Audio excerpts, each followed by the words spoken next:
बिस्मिल्लाहिर्रहमानिर्रहीम। अस्सलामु अलैकुम स्टूडेंट्स, आप सेकेंड ईयर मैथमेटिक्स का लेक्चर नंबर 50 देख रहे हैं। लास्ट लेक्चर में हमने एक्सरसाइज 3.2 कंप्लीट की थी। नेक्स्ट टॉपिक है इंटीग्रेशन बाय सब्स्टिट्यूशन। थ्योरम यूँ कहता है कि let y is equal to g of x be a differentiable function and f is continuous on the range of g, then the integral of f of g of x, ये आपको याद होगा composition of function में हमने पढ़ा था exercise 1.2 में, into g prime of x dx is equal to f of y dy। हम ये y जो था एक्चुअली g ऑफ x था, इस g ऑफ x को हम कुछ लेट कर लेते हैं, आप t लेट कर लें, u लेट कर लें, y लेट कर लें, तो उस वेरिएबल में ये इंटीग्रल कन्वर्ट हो जाता है और ये रिलेटिवली बहुत सिंपल हो जाता है स्टैंडर्ड। अभी मैं आपको ये डिटेल में दिखाता हूँ एग्जांपल के जरिए। देखेंगे ये क्वेश्चन नंबर 1 है। इंटीग्रल यूँ दिया हुआ है, एक्सरसाइज 3.3 का क्वेश्चन नंबर 1। इंटीग्रल यूँ दिया हुआ है कि integral of -2x over √4 - x square dx। अब जब भी इंटीग्रेशन का क्वेश्चन आए, आपने सबसे पहले उसमें उसको इस नज़र से देखना है कि क्या किसी फंक्शन का कोई डेरिवेटिव तो नहीं बन रहा। तो यहाँ आप देख सकते हैं कि अगर डेरिवेटिव पे आपकी गहरी नज़र हो तो 4 - x स्क्वेयर का डेरिवेटिव, 4 का डेरिवेटिव 0 माइनस x स्क्वेयर का derivative 2x, 0 - 2x is -2x। इसका मतलब है 4 - x स्क्वेयर का डेरिवेटिव -2x मौजूद है। तो हमने जो दो रूल पढ़े थे कि for n not equal to -1, function पे कोई पावर आ रही हो जो -1 के अलावा हो और साथ अंदर वाले फंक्शन का डेरिवेटिव हो, तो उस पर पावर रूल अप्लाई हो जाता है। इसी तरह से रूल 2 था कि अगर n इक्वल टू -1 हो तो फंक्शन की पावर जो -1 है उसको ऐसे नीचे लिख लेंगे तो वो नेचुरल लॉग अप्लाई हो जाता है उस पर। अब हमने इसकी सेटिंग इस तरह से करनी है कि ये इन दो में से कोई एक इंटीग्रल बन जाए अगर डेरिवेटिव मौजूद हो तो यहाँ पे देखें 4 - x स्क्वेयर की पावर -1/2, ये जो स्क्वेयर रूट था नीचे 1/2, इसको ऊपर लिखा तो पावर -1/2 बन गई, इंटू -2x dx, इसको ऐसे लिख लिया।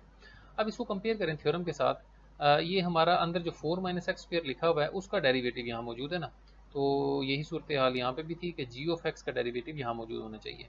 और फंक्शन f जो है वो x रेज़ टू पावर -1/2 है, यानी जस्ट उसका स्क्वेयर रूट है 1/√x इंटू डी एक्स। तो हम करते यूँ हैं कि ये जिस चीज़ का डेरिवेटिव बन रहा हो, जैसे 4 - x स्क्वेयर का डेरिवेटिव -2x है ना, उसको पुट कर लें, कोई भी वेरिएबल नया इंट्रोड्यूस करवा लें। 4 - x square is equal to y let किया मैंने, डिफरेंशियल ले लें या डेरिवेटिव आपकी मर्जी है। 4 का डिफरेंशियल 0 आएगा, x स्क्वेयर पे पावर रूल लगाएंगे तो 2x, और x का अपना डिफरेंशियल dx और y का डिफरेंशियल dy, तो -2x dx is equal to dy। तो ये देखें, ये जो टर्म थी ना -2x dx, ये सारी जो है ये dy के इक्वल आ गई, यहाँ से आप देख सकते हैं। तो हमारा इंटीग्रल देखें रिड्यूस हो गया, और ये जो 4 - x स्क्वेयर था इसको हमने y लेट किया हुआ था तो इसकी जगह y लिख दिया, पावर -1/2 अपनी जगह पे लिखी हुई है। तो ये जो हमने जनरली ये रूल पढ़े थे एक्सरसाइज 3.2 में बहुत ज़्यादा अप्लाई किए हमने, इनको हम ना सब्स्टिट्यूशन के ज़रिए सिंपल फंक्शंस में रिड्यूस कर लेते हैं। For example f of x is equal to simply x हो तो उसका डेरिवेटिव आप जानते हैं विद रिस्पेक्ट टू एक्स लेंगे तो वो 1 होगा। तो हमारा ये रूल क्या बन जाएगा, एक्स पावर एन ये आ गया, और एफ प्राइम ऑफ एक्स जो है वो 1 है इसलिए नहीं लिखा हुआ। तो एन अगर -1 के अलावा कोई वैल्यू हो, एन की रैशनल वैल्यू हो, तो हम उस पर पावर रूल अप्लाई कर देते हैं। तो यहाँ पे देखें पावर -1 तो नहीं है ना, -1/2 है, तो इस पर पावर रूल अप्लाई हो जाएगा। पावर में एक ऐड किया, -1/2 में एक ऐड करने से 1/2 हो जाती है, और उसी पावर से डिवाइड भी कर देते हैं, प्लस कॉन्स्टेंट ऑफ इंटीग्रेशन।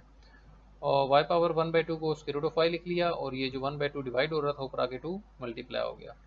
और लास्ट स्टेप ये होता है कि इनिशियली जो हमने अपनी आसानी के लिए जो काम किया था, ये हमने पुट किया था, उसको बैकवर्ड सब्स्टिट्यूशन कहते हैं इसको, वापस उसको ओरिजिनल वेरिएबल में कन्वर्ट करना होता है। x से y में गए थे हम अपनी आसानी के लिए, देखें इंटीग्रल कितना आसान हो गया था, सिंपल पावर रूल बन गया था। तो आखिर में वापस y की वैल्यू पुट कर देते हैं जो कि 4 - x स्क्वेयर थी। तो यूँ हम इंटीग्रेशन बाय सब्स्टिट्यूशन इस तरह से परफॉर्म करते हैं जब किसी फंक्शन का डेरिवेटिव मौजूद हो। इसमें जो ख़ास बात है, अभी तक हम रूल को जनरली अप्लाई करते रहे हैं, लेकिन जब हम सब्स्टिट्यूशन कर चुके होंगे तो रूल हमारा इस तरह से सिंपल फंक्शन बन जाएगा, x पावर n या y पावर n या u पावर n, जो भी आप वेरिएबल इंट्रोड्यूस करवाएंगे। इसी तरह से ये जो f prime of x over f of x था, ये नीचे वाला रूल, ये वाला, इसमें f प्राइम ऑफ x तो 1 बन जाएगा, फंक्शन हमारा सिंपल y बन जाएगा या x बन जाएगा, तो natural log of y plus c। तो इस तरह से हम अप्लाई करेंगे integration by substitution. Next problem देखें, ये क्वेश्चन नंबर 3 है एक्सरसाइज 3.3 का। जो क्वेश्चन इस थ्योरम के ज़रिए हो सकते हैं वो हम शुरू में कर लेंगे, उसके बाद नेक्स्ट सब्स्टिट्यूशंस देखेंगे कि मज़ीद क्या क्या सब्स्टिट्यूशंस हैं। तो इसमें ये जो है ये पुराना क्वेश्चन एक्चुअली एक्सरसाइज 3.2 का जो क्वेश्चन नंबर 2 का पार्ट 2 था वो भी ऐसा ही था, तो ये उसी मेथड से हो रहा था, इसलिए यहाँ पे इंक्लूड कर लिया कि ये हम पहले सीख चुके हैं। ये रैशनल फंक्शन आप जानते हैं, पोलिनोमियल डिवाइडेड बाय पोलिनोमियल, और ऊपर वाले पोलिनोमियल की डिग्री 2 है, नीचे वाले पोलिनोमियल की डिग्री 2 है। ये इम्प्रॉपर फ्रैक्शन है, तो जो इम्प्रॉपर फ्रैक्शन होती है उसको पहले डिवाइड करना पड़ता है। यहाँ आप देख सकते हैं मैंने डिवाइड किया डिसेंडिंग ऑर्डर में लिख के। इसको 1 से मल्टीप्लाई किया तो एक्स स्क्वायर प्लस 4, यहाँ पे साइन चेंज करते हैं, आपको पता है सब्ट्रैक्ट करना होता है, तो एक्स स्क्वायर से एक्स स्क्वायर कैंसिल हो जाएगा, यहाँ -4 आ जाएगा। तो इसको ऐसे क्लॉकवाइज ऐसे लिख लेंगे, सबसे पहले 1 लिखेंगे, फिर -4 ओवर एक्स स्क्वायर प्लस 4, ये यहाँ पे लिख दिया, ऐसे डिवाइड कर लिया, प्रॉपर फ्रैक्शन में कन्वर्ट कर लिया। तो ये दो टर्म्स जो सब्ट्रैक्ट हो रही हैं इनके अलग अलग इंटीग्रल हो जाएंगे, 1 का अलग हो जाएगा, और ये 4 कांस्टेंट था बाहर लिख लिया। और ये जो 1/4 प्लस एक्स स्क्वायर है, ये भी हमने एक्सरसाइज 3.2 में ऐसे क्वेश्चन किया था, आपको याद होगा। tan इनवर्स वाली फॉर्म में इसका इंटीग्रल होता है, यहाँ लिखा हुआ है 1/a² plus x square into d x. इसको बतौर फार्मूला आप याद कर लें, बहुत ज़्यादा यूज़ होगा ये। इसका फार्मूला होता है 1/a tan inverse of x/a plus constant of integration. तो जो स्टैंडर्ड फॉर्म है उसमें देखें फार्मूले में a square plus x square है, तो हमने देखना था कि 4 किसका स्क्वायर है, तो a की जगह 2 आ गया, 2 का square plus x square. Formula apply किया तो 1/a की जगह 2 था ना, tan इनवर्स ऑफ x/a यानी 2, तो इस तरह से अप्लाई कर दिया। 2 से ये 2 और 4 ऑप्शन में कैंसिल हो गए, 2 बचेगा, तो x - 2 tan inverse of x/2 plus c। तो ये फार्मूले से हो रहा था, ये इस तरह से हो गया, इसमें हमें सब्स्टिट्यूशन की ज़रूरत नहीं पड़ी, क्यों कि ये पुराने फंक्शंस में से एक फंक्शन था। नेक्स्ट देखें, क्वेश्चन नंबर 4 है एक्सरसाइज 3.3 का, 1/x natural log of x। अब डेरिवेटिव्स आपके फिंगर टिप्स पे होने चाहिए। आपको पता है कि नेचुरल लॉग ऑफ x का डेरिवेटिव 1/x होता है, तो इसका मतलब है यहाँ एक ऐसा फंक्शन मौजूद है कि जिसका डेरिवेटिव भी इंटीग्रेंड के अंदर ही मौजूद है। तो जो फंक्शन है वो 1/, ये देखें 1/ नेचुरल लॉग ऑफ x को अलग कर लिया, और नेचुरल लॉग ऑफ x का जो डेरिवेटिव था उसको अलग कर लिया, 1/x इंटू डी एक्स। अब इसको नेचुरल लॉग ऑफ एक्स की पावर -1 मैंने नहीं लिखा, क्योंकि देखें जब -1 पावर होती है ना, फिर पावर रूल अप्लाई नहीं होता। बस इन दो रूल्स में आपने यही फ़र्क है, इसका ख्याल रखना है आपने। तो जब पावर -1 हो तो इस तरह से लिख लेते हैं कि 1/, की फॉर्म में लिख लेते हैं। तो 1/, natural log of x into ये इसका डेरिवेटिव है। अब हम जिस चीज़ का डेरिवेटिव था, अब नेचुरल लॉग ऑफ एक्स का डेरिवेटिव है ना 1/x, तो इसको पुट कर लेंगे। नेचुरल लॉग ऑफ एक्स को y के इक्वल पुट किया, तो जब डिफरेंशियल लेंगे तो नेचुरल लॉग के आगे जो भी चीज़ है उसको रेसिप्रोकल ले लिया, और x का जब डिफरेंशियल लेंगे तो dx, और y का डिफरेंशियल dy। तो 1/x इंटू डी एक्स, ये देखें dy का इक्वल आ गया, तो 1/dx की जगह हम dy लिख देंगे, ये इसकी जगह dy लिख दिया, और नेचुरल लॉग ऑफ एक्स को हमने y पुट कर दिया था, ये देख सकते हैं आप यहाँ से।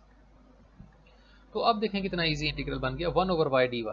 अब ये देखें y है और ऊपर उसका डेरिवेटिव है 1 विद रिस्पेक्ट टू y, तो नीचे फंक्शन ऊपर उसका डेरिवेटिव पावर -1, तो नेचुरल लॉग वाला रूल अप्लाई होगा, natural log of y plus c। और आखिरी स्टेप क्या होता है कि शुरू में जो y की वैल्यू लेट की होती है उसको एंड पे पुट कर देते हैं, तो y की जगह नेचुरल लॉग ऑफ x लिख दिया वापस। नेक्स्ट प्रॉब्लम देखें, एक्सरसाइज 3.3 का क्वेश्चन नंबर 5 है कि e⁻x ओवर e⁻x प्लस 3।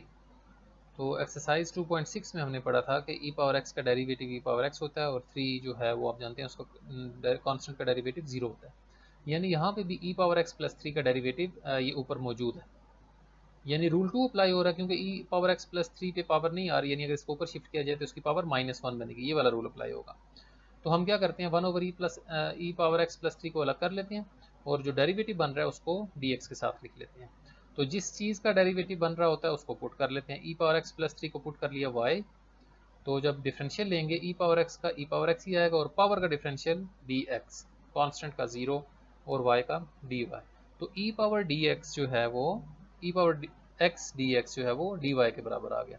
ये जो e⁻x dx था इसकी जगह dy लिख देंगे, और 1/e⁻x प्लस जो 3 था उसमें ये देखें e⁻x प्लस 3 को हमने ये y लेट कर लिया था, तो उसकी वैल्यू भी पुट कर दी। तो रूल अप्लाई करें, 1/y का integral natural log of y, क्योंकि नेचुरल लॉग ऑफ y का डेरिवेटिव 1/y था, लिहाजा 1/y का इंटीग्रल वापस नेचुरल लॉग ऑफ y आ जाएगा।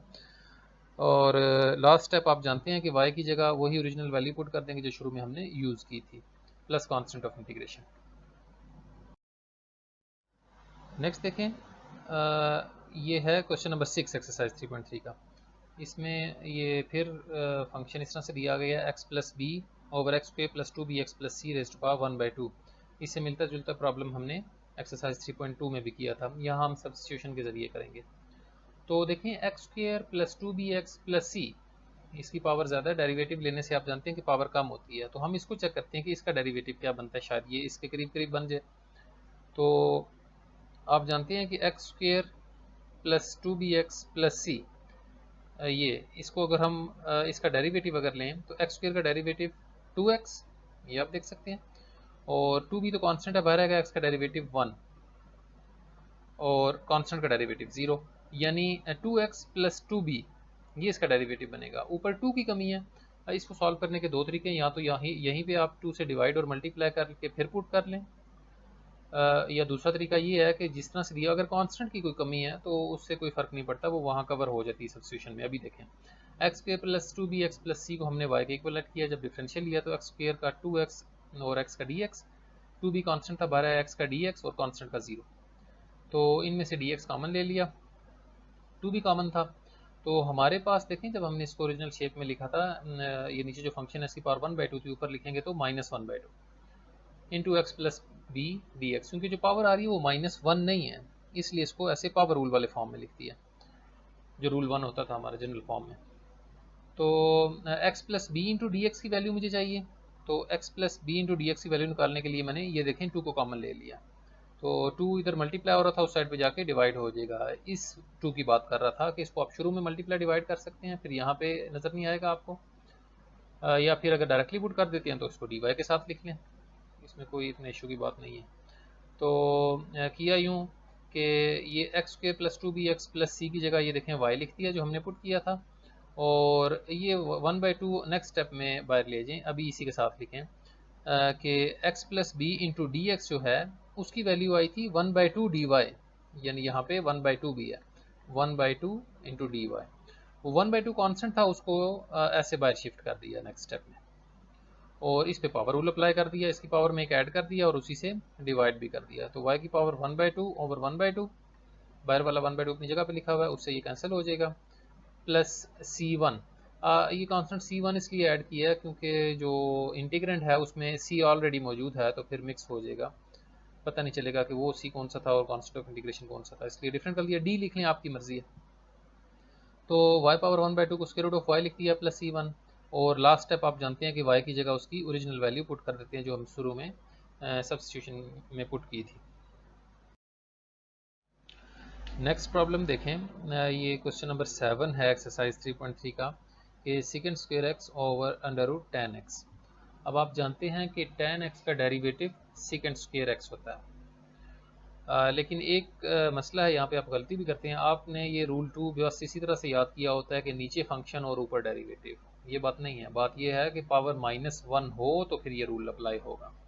यहाँ पे पावर देखें, नीचे जो tan x लिखा हुआ है उसकी पावर 1/2 है, यानी अगर इसको ऊपर लिखा जाए तो इसकी पावर -1/2 बनेगी, -1 नहीं बन रही कि रूल 2 अप्लाई हो जाए, तो इस पावर को पहले ऊपर लिखेंगे प्रॉपर शेप में, पावर -1/2, और सेकंड स्क्वायर एक्स को डी एक्स के साथ लिख लिया, क्योंकि ये डेरिवेटिव था इंटरनल फंक्शन का इस tan x का, तो जिस फंक्शन का डेरिवेटिव मौजूद हो उसको हम पुट कर देते थे, tan x को पुट किया y के इक्वल, तो tan x का सेकंड स्क्वायर x आ गया, और x का डिफरेंशियल एंगल का जो डिफरेंशियल है वो dx, और y का डिफरेंशियल dy होता है। अब ये चीज़ें यहाँ पे पुट करते हैं, तो tan x की जगह ये देखें y आ गया, y की पावर -1/2, और ये जो सेकंड स्क्वायर एक्स dx था इसकी जगह dy आ जाएगा, तो इस ब्रैकेट वाली टर्म की जगह dy आ गया, तो ये तो सिंपल पावर रूल बन गया, फंक्शन y की पावर में एक ऐड करेंगे और उसी पावर से डिवाइड भी कर देंगे, प्लस कांस्टेंट ऑफ इंटीग्रेशन, और ये पावर 1/2 बन जाएगी, और ये 2 जो है पलट के ऊपर आ जाएगा, 2 y पावर 1/2 को स्क्वायर रूट ऑफ y लिख दिया प्लस कांस्टेंट ऑफ इंटीग्रेशन, और लास्ट स्टेप आपको पता है कि जो हमने शुरू में पुट की होती है y की वैल्यू, उसको वापस ओरिजिनल फॉर्म में लिख देते हैं, ओरिजिनल वेरिएबल में ले जाते हैं। तो इस तरह से था, इनकी अच्छी प्रैक्टिस कर लें ताकि आगे आपको प्रॉब्लम ना हो।